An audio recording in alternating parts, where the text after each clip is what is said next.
And we're back with the Classic Auto Mall Show from the Classic Auto Mall studio in Morgantown, Pennsylvania. Joined by our friend Keith Martin from the Left Coast, Sports Car Market Magazine, and once a week contributor to our show. Good morning, Keith.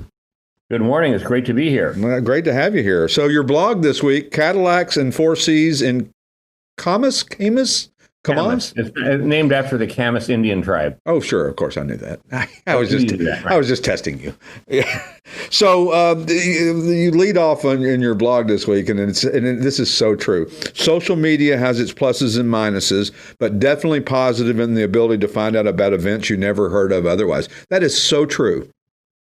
Yeah, this thing was 20 miles away from me. High school was putting it on, and a friend just happened to forward me the notice of it. I never would have heard about it otherwise. Right. It's amazing how there's so many distractions in life. It's not just car events. There's music events that we want to go to. There's sporting events. There's all kinds of different things. And how many times have you said, "Boy, I'd really like to go to that," and they go, "Well, it was last week." Right. No, I understand. That happens all the time. I just bought some tickets to a musical theater called Prom that's coming this weekend. And the way I find out is I just do a Google search for musical theater in Portland, Oregon. Right. Yeah. And probably more than you even realize pops up, right? And then it takes you right to the website. You buy your tickets. I mean, it's really... there's a richness in stuff available now that there hasn't been before. Sure. Do you find yourself having to make choices on what to do on a particular weekend? Absolutely. Yeah, especially with the larger events where you might have 3 or 4 going on at the same time. Yeah, the Porsche Club here has an event every Wednesday and every Saturday. Wow. And so I can decide, in advance, do I want to go to the do I want to go on their little 40-mile drive or their 80-mile drive or their Macan drive or their 911 drive? I mean, it's just, and that's in addition to the Alfa Club stuff, right. The Jaguar Club stuff, the Cars and Coffee. Yeah. Let me tell you, the reason I decided to go to this show is it was at a humankind time. It started at 11 and ended at 1. And here with our big Cars and Coffee, you have to get there between 6 and 6:30 if you want to get in. Yeah, that takes some of the fun and luster away from it for me. I don't want to get up that early on Saturday or Sunday. I have no interest. No, they should learn the lesson from that. They learned the lesson about what we've talked about before, the Cars and Coffee. You're not chained to the venue until 4:00. Right. But the start time, there's no reason to start it at so early in the morning, right? Well, it just depends on how you want to set your day. Right. Right. I mean, the high school kids were done at 1. Sure. Yeah. And now there were only 50 cars there, so it wasn't like 1,000 car. I mean, the amount of time it takes to get 1,000 cars in and out of a parking lot is large. Yeah, it really is. It's hard to even imagine that people don't just run over each other practically. So I want to jump in for a second. I just say what impressed me the most. There are some people around saying they need to save driving and that the kids don't care and there's a fear of this generation won't care. And every time I go to a high school show, you see passion for cars. Sure. All kinds of cars. Absolutely. Hot rods up to EVs. Well, and that's why they've got to bring back auto shop to the schools. There's nothing wrong with that. And to look down on that, it was silly because there are mechanics out there that work on Ferraris and different cars that make more money than you and I combined. And, nothing wrong with that as a career. Not everybody needs a 4-year college degree, and not everybody, needs a lot of things that we think that they do. The kids that put this show on, one of them was going on to community college to major in welding. Nice. You know how much welders make? They make a lot. It wasn't a bad gig. And you get that cool helmet, too. So, it's like a win-win. My son started 3 weeks ago working at AutoZone. Right. He's got 20 hours a week there. He loves working there. I bet. The amount of information he's taking in is staggering. Yeah. Yeah, learning so much. And especially tell him to hang out with the old guys. The old guy is the guy you're going to learn everything you need to know at the auto parts store. It ain't all on the computer, right?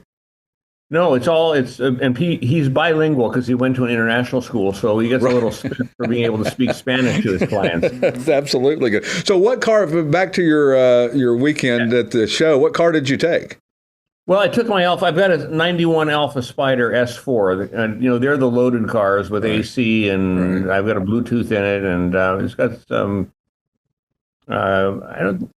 I think I might have put Coney's on it. Sure. But I thought, well, it's going to be a hot day, so I'll just take the Alfa because I love the AC, and we had it fully serviced When I bought the car, it was told to me as AC just needs recharge. Yeah, that's well, that's the biggest lie. That's the biggest lie in classic car sales is the AC it's just like needs. the punchline for a joke that we all understand. Absolutely, because what you find out normally is the compressor is not even turning. And so I know. And the guy that looked at the car for me said, well, it was cold outside that day, so the air was blowing cold through the vent. The cold air from outside came in through just cold. Anyway, I spent about $2,500 having a new compressor put on and having it serviced by the right shop. Yeah, and that's important. Yeah, but on the way up there, I started losing my coolant, and I started getting tepid air, and I was a little frustrated. It's hard for me, Stuart, to go to some of these things. I have a rollator that fits in the trunk of the car, so I can drive myself there, take the rollator out, walk around. Right. But I really wanted cool air, and so when we got home, we tested it. The compressor's engaging, so the chances are it's low on freon. Right. Yeah. Right. Right. Well, but they now sell, like at AutoZone, they sell you a canister with a gauge on it for you to recharge your own freon. How nice is that? Yeah. That didn't used to be a simple job. You used to have special tools and. Yeah. Kind of knowing all that insider info on how to do that. I like that. That's pretty cool. Yeah, my son's interested in trying to do it himself. And what I've learned is that what I'll probably do is drive maybe 100 miles away and turn off my phone while he's working on it. Right. I like your thinking on that, but talk about owning these cars, how important it is to have a guy. The guy that you can go to that's not going to BS you, who's going to tell you what's right or what's wrong with your car, is going to fix it the most efficient way possible and not, just completely rake you over the coals on a $10,000 bill when it should have been $2,000. Well, I think you end up in your life dealing with two kinds of shops. Right. There's the kind of shop that's an enthusiast shop that says, what can we do to keep this car on the road? And there's the other shop, which is a more traditional shop, which says, let's find everything wrong with this car. Because I don't want to go into detail, but I had a car that I was thinking of putting on Bring a Trailer, and I wanted to have a PPI. There's no paperwork. So I thought if I have a PPI and a compression check, that'll be enough to give me something. For some ammo, right. Yeah, but the car came back from the shop, and they said, well, it's going to need new head gaskets someday. There was a lot of some days in there, and the estimate was $8,000 or $9,000 someday for a $4,000 car. Right. So it just, you need to find the mechanic who says, look, this is what you've got. And this car will probably go another 50,000 miles with head gaskets that have a slight leak in them. Sure. Hey, I had an Oldsmobile Silhouette minivan that had a blown head gasket for like 4 years, and it'd puff a little white smoke every once in a while, but it did just fine. Yeah, well, I made the big mistake on when I had that Mercedes 250C I wrote about that I put 40 grand into it and then sold it for 28. Because there was no reason for me to make that car as good as it was. Right. You overgooded it.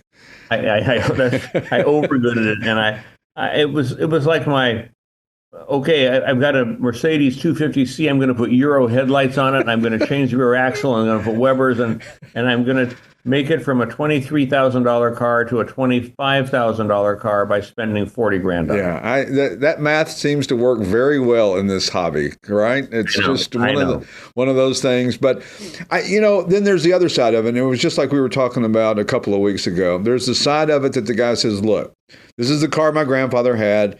I know it's only worth 10 grand. I don't care. I want the best one in the world, and I want it to in honor of my granddad. And you go spend 30 grand knowing ahead of time that you're doing that, not as a surprise. Yeah, the question I have then is that when you're all done, are you going to drive that car? Right. Yeah. And where does that car fit into the other cars in your garage? And how many cars can you own at once? And how many can you drive at once? My grandmother's, the car my grandmother bought when I was 16, the first car I learned to drive on, is a 65 Mustang 6-cylinder. Right. I know where that car is. I could go get that car. I'm not going to get it. But I thought, what would I do? Okay, get this car and I spend 20 grand on it. Now I've got a 65 6-cylinder Mustang automatic. Yeah. Just exactly what am I going to? I'm going to go to one Mustang car show and that'll be that. You'd never drive it. That's exactly right. It would just sit there and you'd think, what the heck was I thinking? What in the world was I thinking here? Well, it's one of those things that there's different afflictions in this hobby. And we all get bitten different ways, but somehow it all hopefully works out to the pretty good. I think, Stuart, you have to view the learning curve as like college tuition. Sure. I paid my tuition on the 250C. Yeah, yeah, and then some. You ought to own a piece of the Mercedes Classique Center, I would think, with what you spent on that. I should. I think you probably do. Well, but I think for all of us, we just have to learn. We pay the price, and that's the price of education. That's exactly right. I love that philosophy, and with that, I got a special offer we're going to run here in just a second on being a new subscriber to Sports Car Market Magazine. And as always, a pleasure talking with you, and we'll catch you next Wednesday on our once a week segment here. Look forward to it, Stuart. Thanks for having me. Take care, Keith. We'll see you next week. Here's a special offer from Sports Car Market Magazine. Get a 6-month subscription for just $19.95 by going to sportscarmarket.com/test drive and the number 6. That's sportscarmarket.com/test drive 6. If you're a buyer, a seller, or just general classic car enthusiast, publisher Keith Martin says, we've been around almost 40 years. It's the Wall Street Journal of the collector car world. Activate your 6-month trial of Sports Car Market Magazine by going to sportscarmarket.com/test drive 6. Offers for a limited time. Be in the know with Sports Car Market. And we'll catch everybody else next week on the Classic Auto Mall Show. We'll see you then. The Classic Auto Mall Show with their host, Stuart Howden. Available on classicautomall.com, YouTube, or wherever you get your podcasts.